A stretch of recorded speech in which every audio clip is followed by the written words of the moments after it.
Hello, let's start the basics of income tax.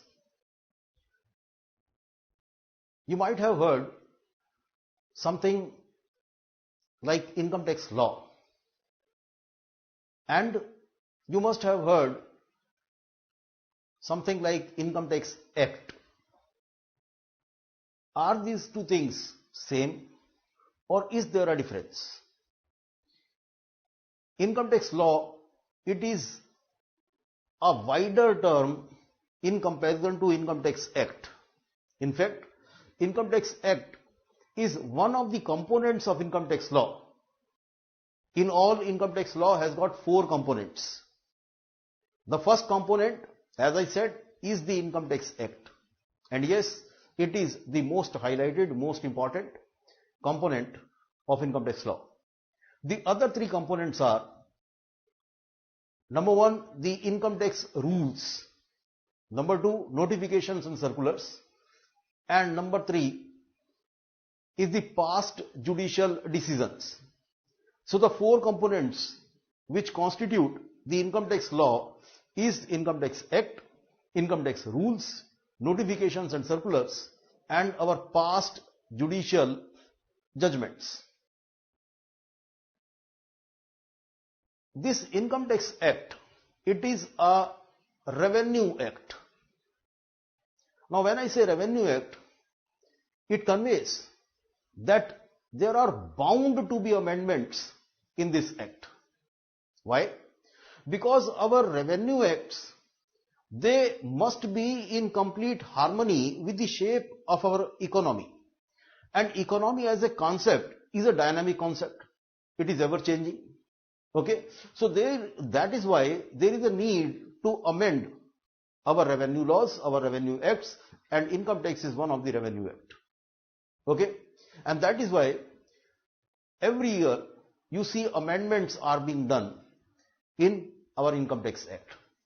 Okay, why these amendments? Now you know the reason. The reason is because it is a revenue law and it has to be in harmony with the shape of the economy. Okay, for this purpose we need to amend our income tax act. But what is the procedure through which the amendments are made? The procedure is, every year the finance minister, he presents a budget, union budget, in the parliament. Okay, now both of the houses of the parliament, they approve this budget. Okay, and the budget has to be consented by the president also. Okay, one of the most important component of this budget is finance bill. Because the budget is presented to the parliament, that means the finance bill is also presented to the parliament. Okay, both of the houses, they would pass it, they would validate it, they would approve it, and once this finance bill gets the assent of the president also, it gathers the legal power in it and it becomes the Finance Act. The erstwhile finance bill, okay, when it gets passed by both of the houses of the parliament and it gets assent of the president also, it becomes Finance Act. So if somebody asks you what is the difference between Finance Act and Finance Bill, you would say that Finance Bill is something which is a kind of proposal. Why I am calling it a proposal? Because it contains the list of proposed amendments. Proposed amendments in our commercial laws, in our direct as well as indirect taxes. Okay, once this finance bill is passed by both the houses and it gets assented by the president also, it becomes Finance Act. Okay, so the difference is of the legal power. Okay, the enforceability. Finance bill, it contains a list of proposed amendments, whereas the Finance Act is the law now. It has got the enforceability because the bill has been passed by the parliament as well as is assented by the president. Okay, there is something called first schedule, and this first schedule is attached with the finance bill. This first schedule would give you the income tax rates. Okay, there are three parts of this first schedule. The first part would give you the income tax rates for the current assessment year. The second part would give you the TDS rates for the current financial year. And the third part would give you the TDS rates for the income under the head salary as well as the advance tax rates. This is your part 3. Okay. So we got finance bill. We got the first schedule attached with the finance bill. This first schedule has got 3 parts. The first part would give you the income tax rates for the current assessment year. The second part would give you the income tax, the TDS rates for the current financial year. And the third part would give you 2 things. Number 1, the advance tax rate for the current financial year and the TDS rate which is applicable on the income under the head salary. Okay. To understand the Income Tax Act properly, we need to know the basic terminology which has been used in our Income Tax Act. I am now coming to the basic terminology. The first term with which I want to introduce is person. P-E-R-S-O-N. Person. Okay. Person is defined under section 231. And I would write the definition on the board. This is the most important term in income tax. Why? Because section 4, which is the chargeability section of income tax, it says that every person whose total income exceeds the basic exemption limit is called an SSC and is chargeable to income tax at the rates given by the Finance Act. So the charge is on a person. Okay, and that is why I said that it is one of the most important term under income tax. Person, section 231.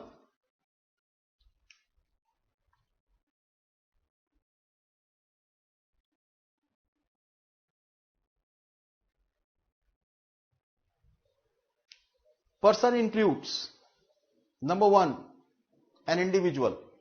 Number 2, HUF, Hindu Undivided Family. Number 3, firm. Number 4, AOPs and BOI. Number 5, company. Number 6, local authorities. Number 7, any other judicial person.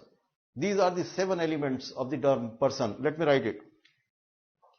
Person includes, number 1, an individual.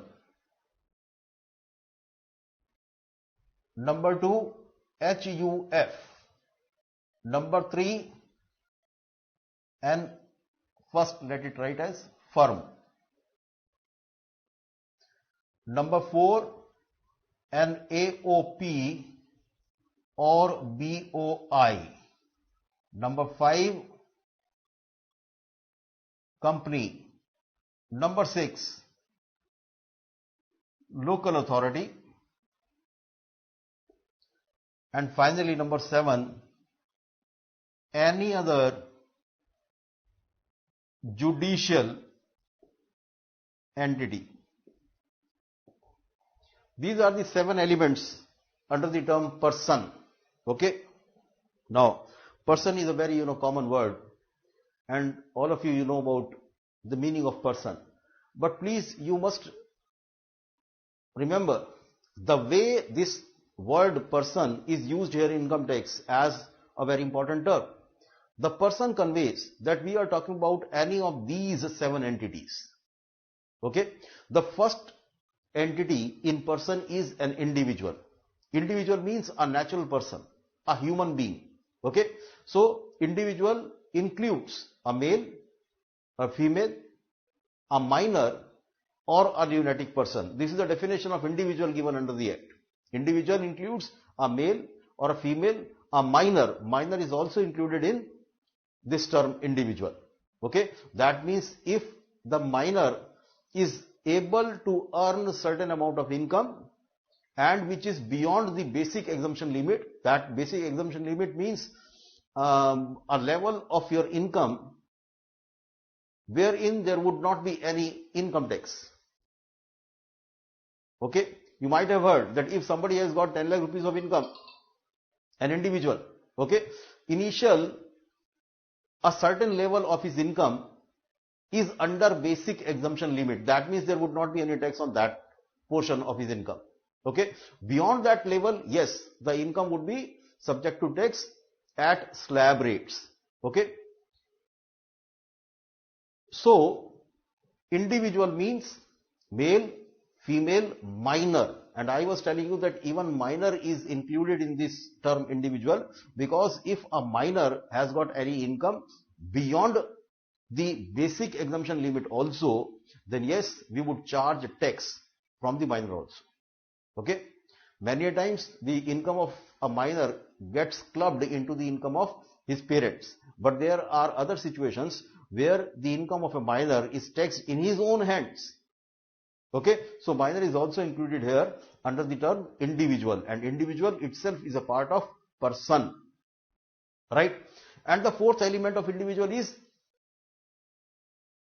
a person with an imbalanced mind, a lunatic person. Okay, so even a person who is a lunatic is also included in the term individual. That means you cannot escape, you cannot make an excuse that you are a lunatic person. If you got certain amount of income which is beyond the basic exemption limit, even if you are lunatic, you would be subject to income tax. Okay, now coming to the second element, second entity is HUF, Hindu Undivided Family. You all of you know about HUF, Hindu Undivided Family. So this is one entity under the term person. Okay, HUF, it consists of all the members which are lineally descended from a common ancestor, and it includes their wives and unmarried daughters. At number 3, it is firm. Now always remember that in income tax, when we say firm, we always mean partnership firm. Okay, so for firm it means partnership firm, and firm also includes LLPs. LLPs are part of firm. Okay, point number 4 is an AOP or BOI. Okay, now please see, the full form of AOP is Association of Persons, and for BOI it is Body of Individuals. AOP, Association of Persons, and BOI is Body of Individuals. Please note, this AOP is Association of Persons. Okay, now this word here, person, this is this one, Association of Person, and we got Body of Individuals, BOI, Body of Individuals. This word individual is this one, okay. Now why I am telling you this, because just watching this, if you have a look at this, you know the difference between AOP and BOI. AOP means Association of Person, and person includes number of different entities, right from individual up till any other judicial entities. Okay, that means let us suppose X, who is an individual, XY Enterprises, who is a partnership firm, X Limited, which is a company. These three entities, they come together for a common cause to earn money. Okay, they would make an AOP, right? If they do not get themselves registered as a partnership firm and they are working together for the purpose of earning money, they would be called Association of Persons. Okay, whereas a BOI, which means Body of Individuals, let us suppose that Ram, Sham and Ramesh, these three individuals, they come together, and without forming a partnership firm, they are doing a particular business. They are doing certain activities to earn money, earn income. We would call this organization a BOI, a Body of Individual. Okay, now if you see, even a Body of Individual is a kind of Association of Person. The characteristic of this AOP is that it includes only individuals as the member of that group. Okay. Otherwise, in larger view, even a BOI is an AOP.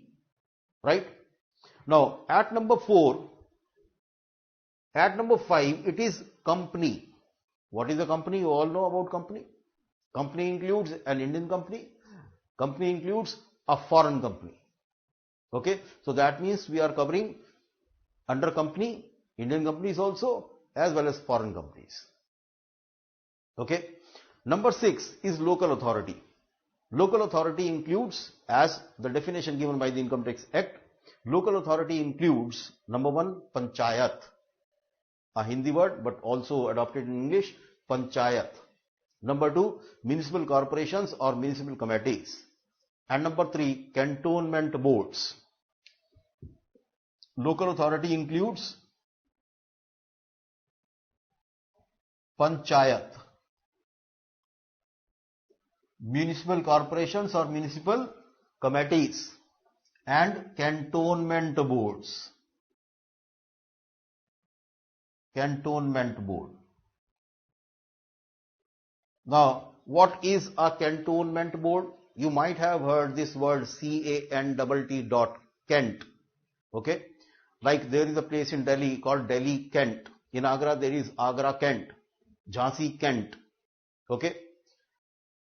That CANTT is the abbreviation for cantonment. Okay. Cantonment area is the area where there is the office of administrative blocks of our armed forces. Cantonment boards are the administrative blocks of our armed forces. They are called cantonment boards. Okay. So cantonment boards are part of local authority. Right. There are other examples of local authority. Municipal corporations. For example, NDMC, New Delhi Municipal Corporation. It is a local authority. Okay. Now, the last point here is any other judicial entity. Now, it is a residual, point here. Residual. That means the attempt here is that if there is any entity who has got the potential to earn income and is not covered under the first 6 entities here, then it would get covered here in point number 7, any other judicial entity. The important point here is for any other judicial entity that entity must have a personality in the eyes of law. What are the examples of this? The examples are, the first example I would give of our institutes, ICAI, Institute of Chartered Accountants of India, Institute of Cost Accountants of India, ICSI, Institute of Company Secretaries of India. All of the 3, they get covered where? Under point number 7, any other judicial entity, because these organizations, these our institutes, they are made through an act. Okay. So these 3, they fall under point number 7. Are there any other examples? Yes, why not? There are numerous. Delhi University, or for that sake any university which is formed under an act, would get covered here under point number 7. The most interesting example of this point number 7 is God's idol. God's idol. I would write this. Any other judicial entity, for example, God's idol.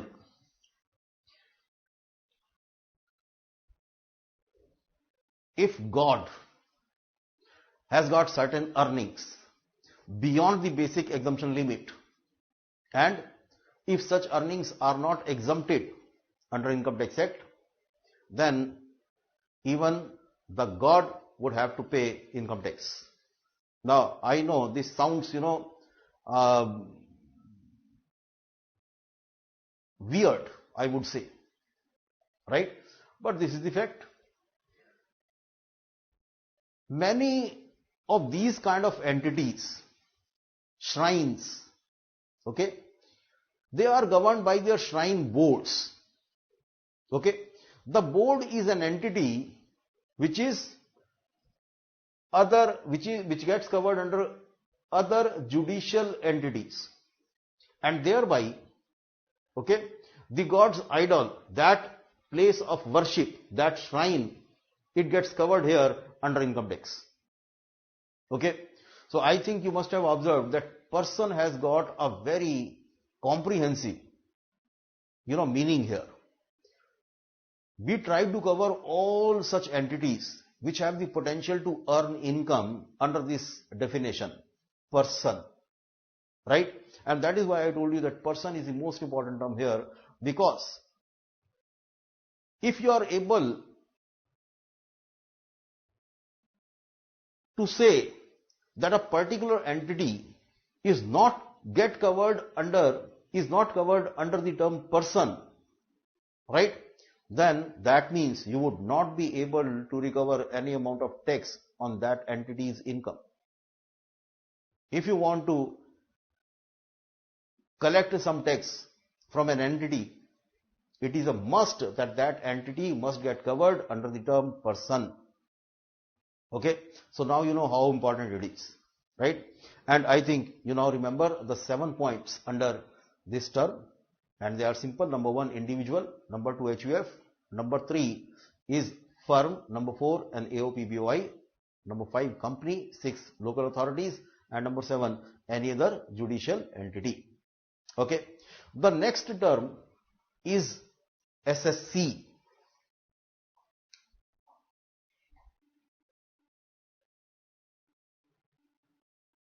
And this is section 2(7).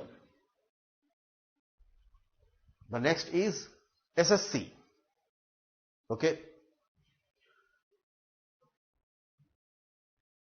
Let me tell you again the scheme of income tax or the chargeability section, section 4. It says that any person whose total income of the previous year exceeds the basic exemption limit is an SSC. Okay, so they are pointing towards that it would be called an SSC. A person whose total income of a previous year exceeds the basic exemption limit. And now you know what is the meaning of basic exemption limit. The initial amount of money, the initial amount of income which is not chargeable to tax. Okay, so a person who has got that level of income which is beyond the basic exemption limit is called an SSC and would be chargeable to tax at the rate or rates specified by the relevant Finance Act. Okay, so who is an SSC?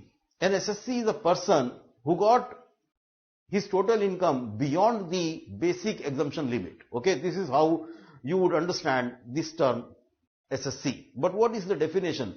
How the definition is given? Now let me tell you the definition of this word SSC.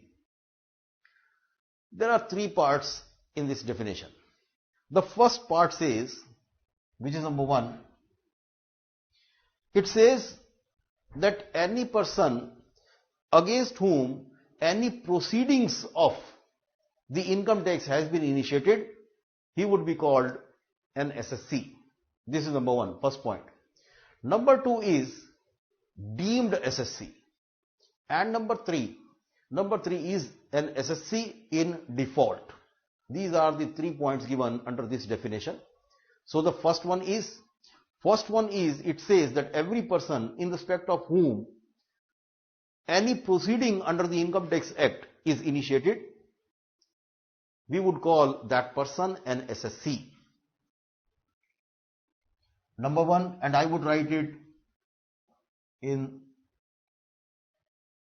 smallest possible way, a person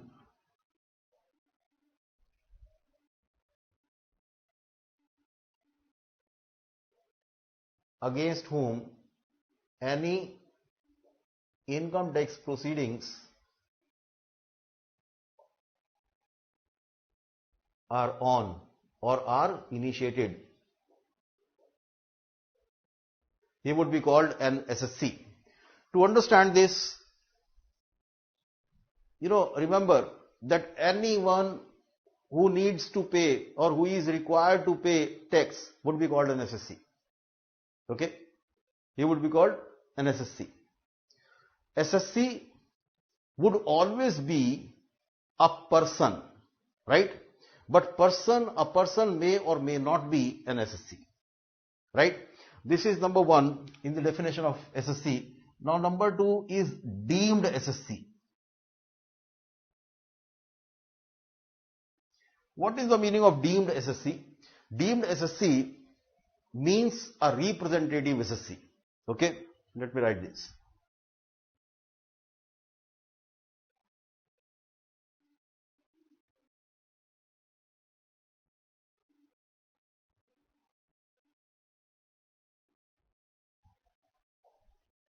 Representative SSC. Okay, what it means? It means many a times there would be a situation that the main SSC, the original SSC, okay, in place of him, somebody else would represent him, right? So that somebody else who is representing the main, the original SSC would be called a deemed SSC. Let me give you an example. The example is, let us suppose that there is a person X against whom some income tax case is going on. Okay, and while the case is going on, the person Mr. X got expired. Okay, since there is case against him, somebody would represent him in the court now, right? That somebody may be his legal representative or maybe any of his legal heir. Okay, so the person who would now represent Mr. X for his income tax case would be called a deemed SSC, right? The third one here is called SSC in default.